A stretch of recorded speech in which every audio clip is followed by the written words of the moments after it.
Trời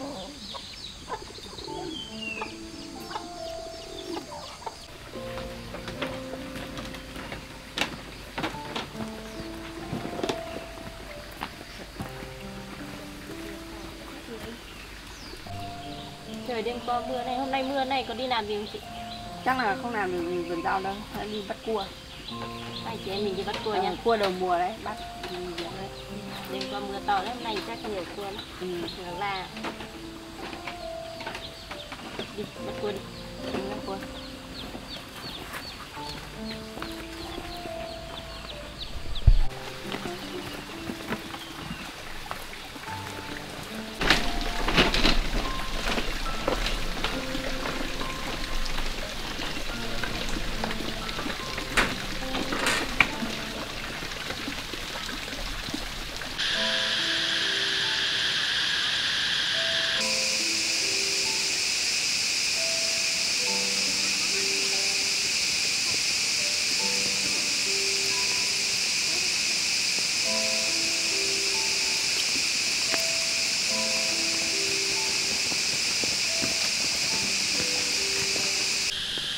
Giờ này bắt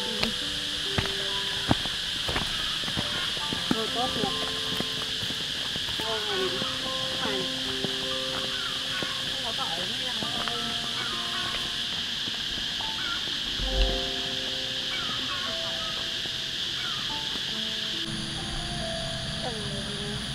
thường xuyên là đúng rồi.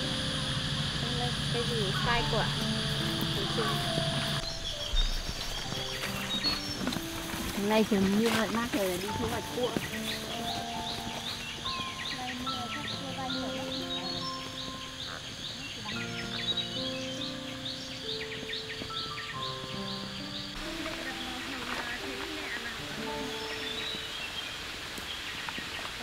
Xanh tất được màu xanh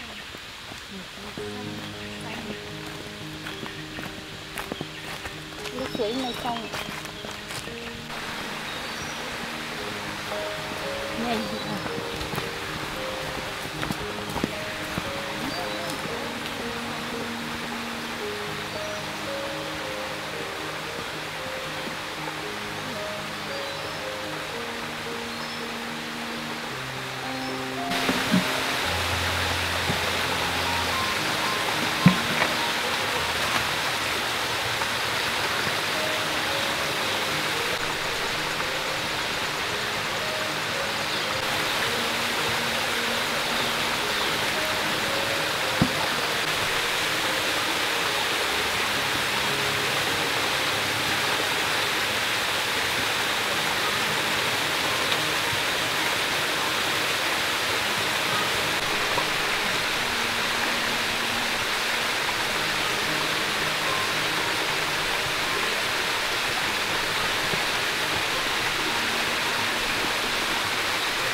một con lô ôi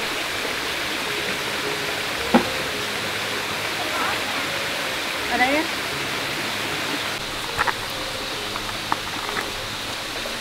Ui tao bắt được này.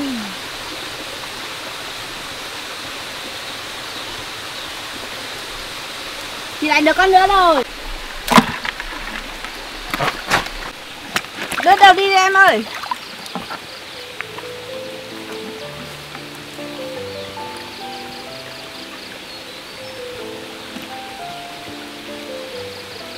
mấy con ốc hai con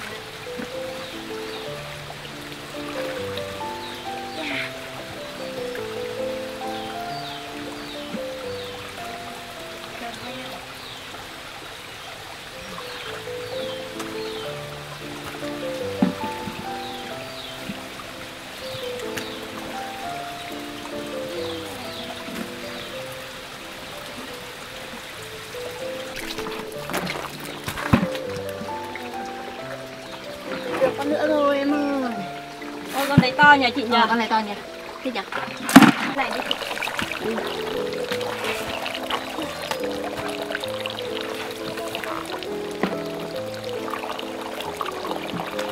Hai con ốc không?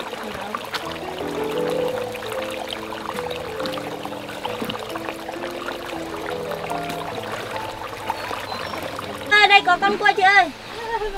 Ui dồi, chạy nhanh ghê. To đấy. Không.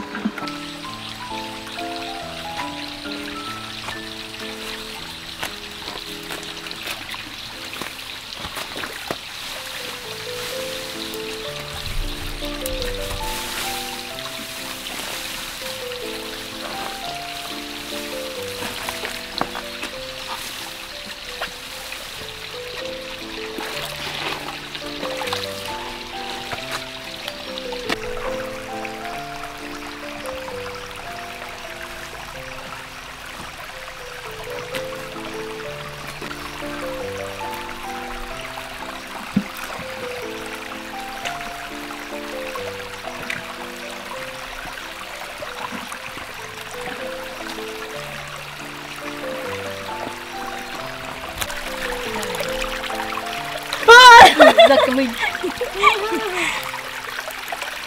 Cầm lấy. Đây. Nó đây. Ơi. Thì nó vậy rồi. Đây này đi. Rồi. Đây chị ơi. Rồi. Kẹp mà. Kẹp và lùi. Lên đây trên này nè. Đây nó cười có đấy.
Trong này chị ạ. Nó chui ra này. Đây. Cậy hơn này nhá. Bắt. Chị sờ vào nó rồi.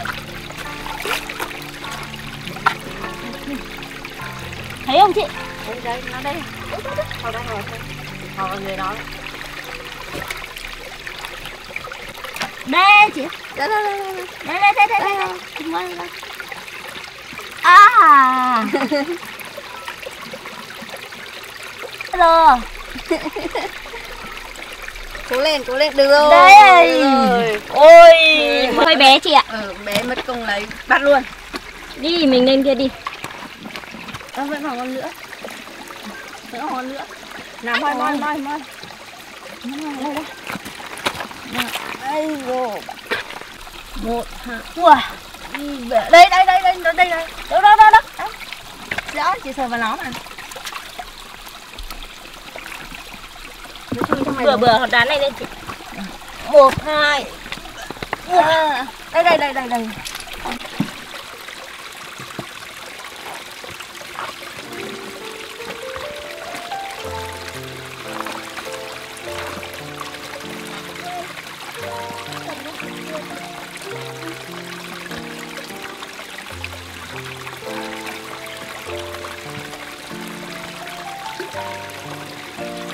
Đây chị ơi. Đây chân. Đây có con rồi. Đấy. Ui. Con này không to lắm chị ạ. Không to, bắt. Đi. Mất công.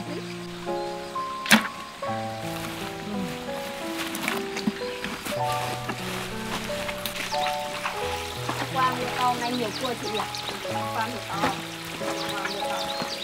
Đến này là mưa to nữa thì mai chúng ta tiếp. Đang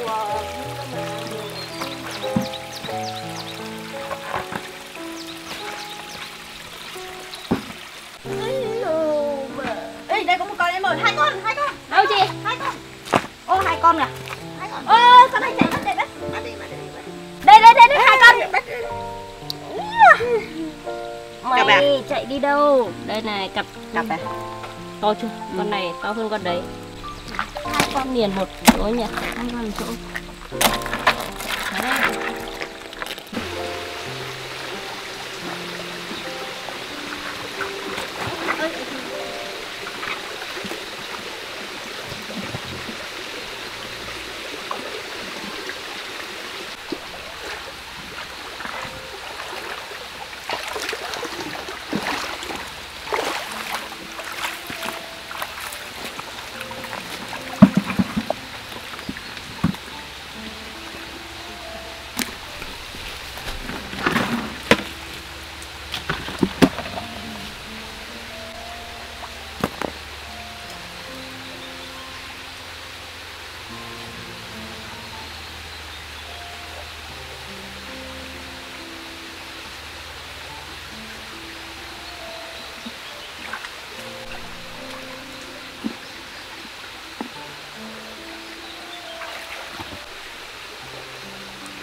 Vừa thấy có con cua ở đây chị ạ. Này thì đâu?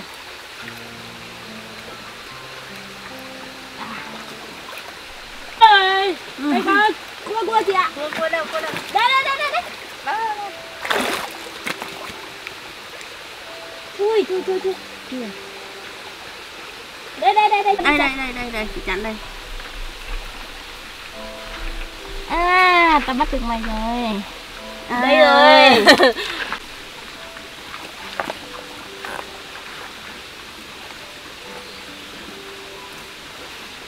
Đây.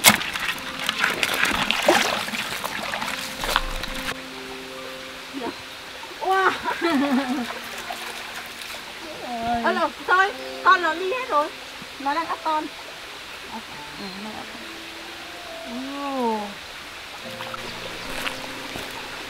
Con này hơi bé chị ạ.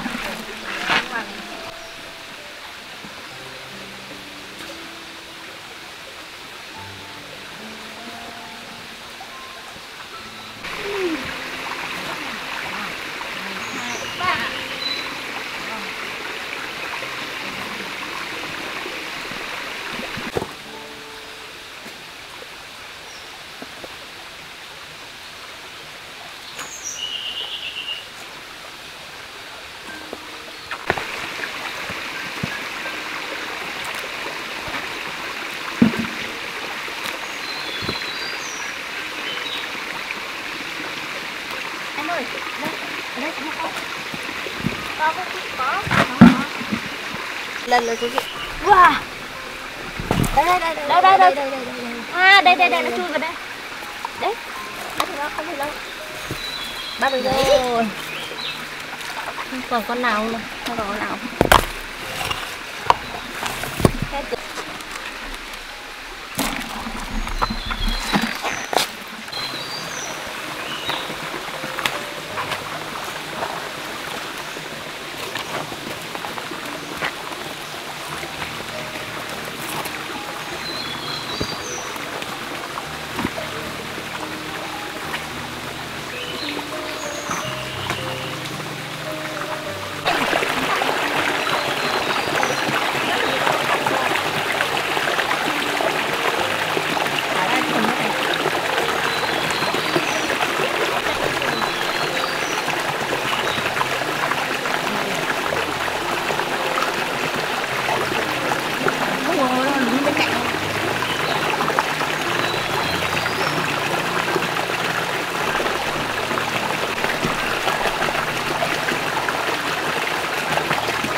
Ôi, cái này mà cặp đâu nhỉ?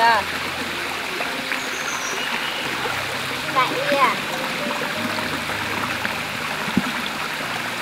Chưa đâu. Ôi, em vừa thấy nó ở đây mà.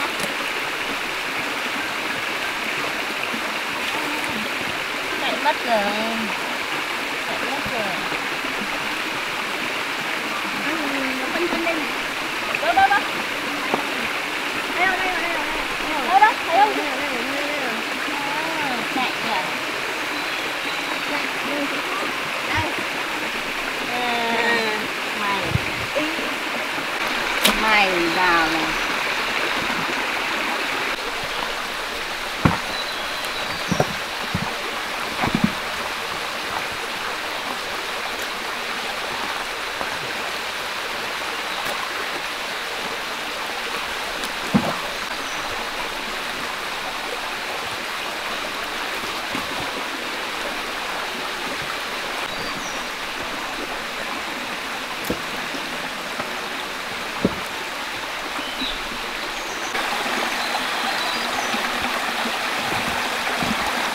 Đây.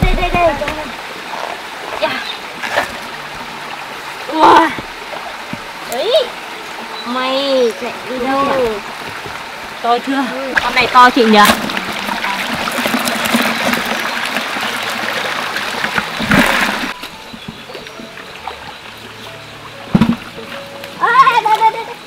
Đây. Của con.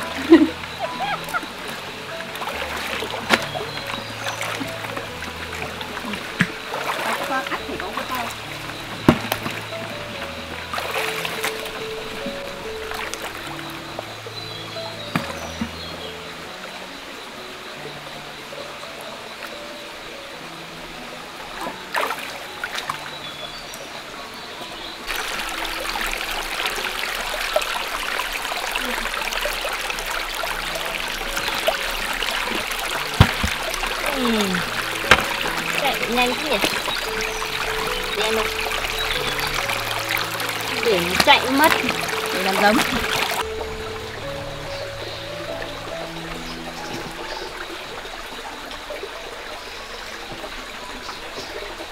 Ở đây em ơi. Em ơi. À, đây là một con to. Bắt đi.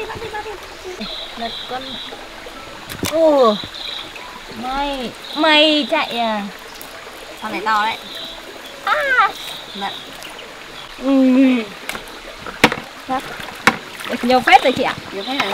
Nó phải làm gì đấy?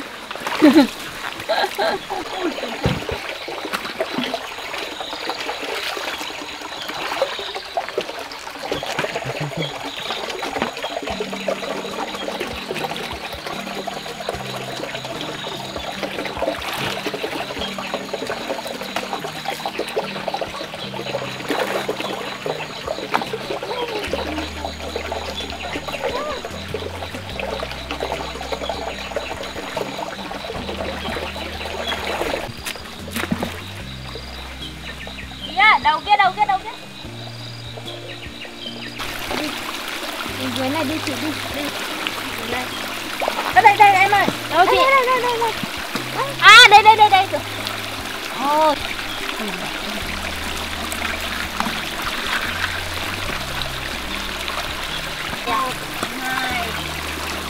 Wow.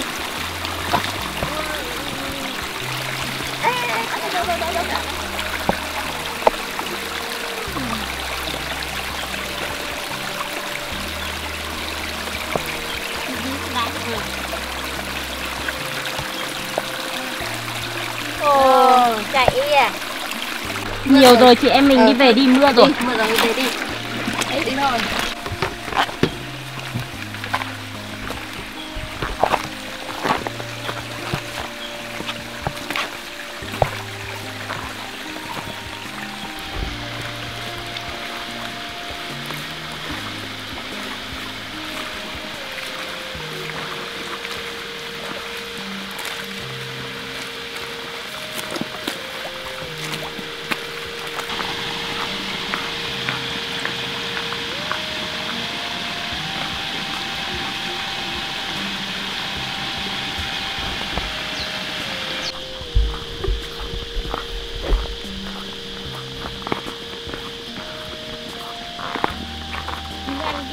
Mưa rồi mưa to rồi.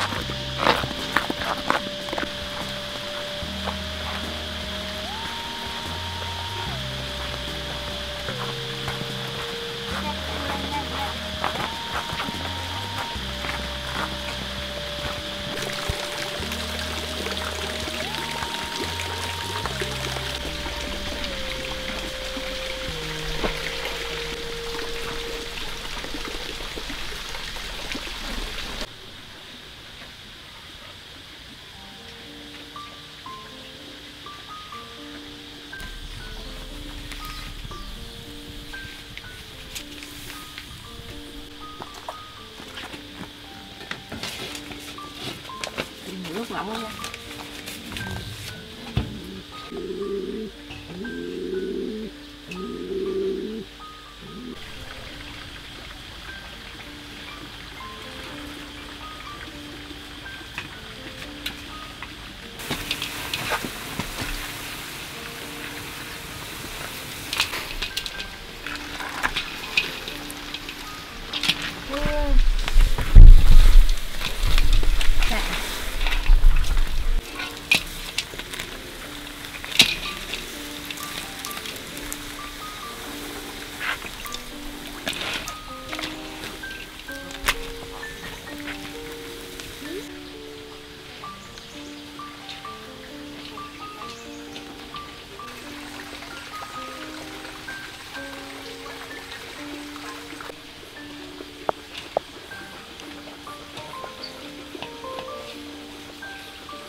Được rồi đấy.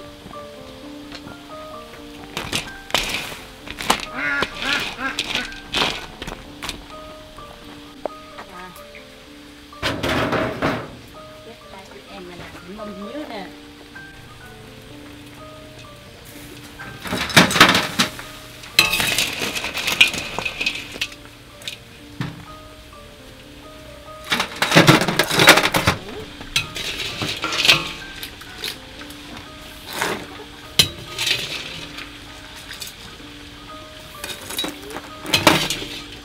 Chỉ cần gãy răng.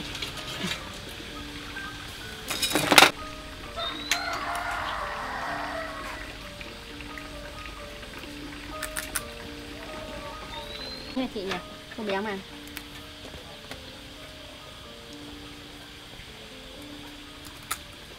Mùa này đang béo à, không gầy nữa.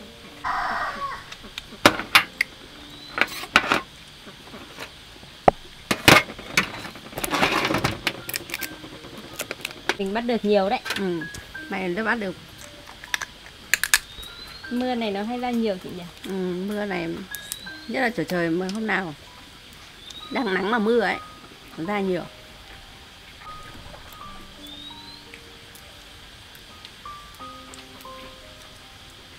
Anh cho bỏ không. Mà em bị nó cặp mà 2 phát chị ạ. Chị bị cầm 2 phát mà cô nhỏ. May mà nó cặp xong bắt được nó luôn, không bị sổng mất. Không tha cho nó, cái tội nó cặp.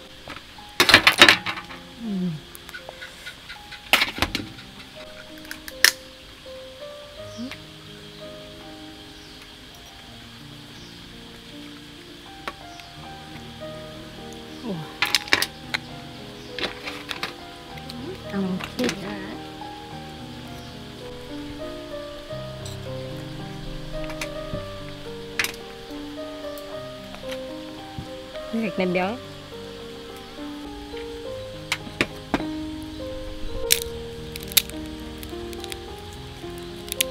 Ý. Ý.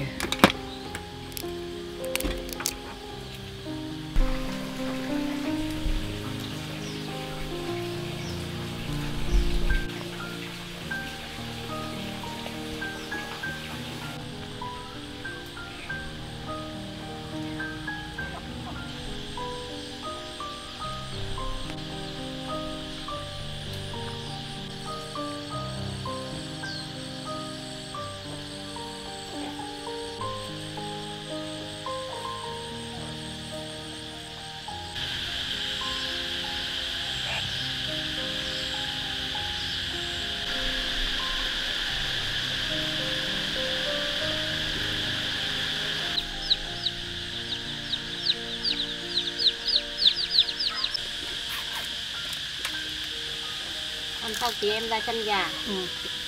Cắt cỏ cá nhé. Ừ, chị tao.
Dì bảo dì giới thiệu cho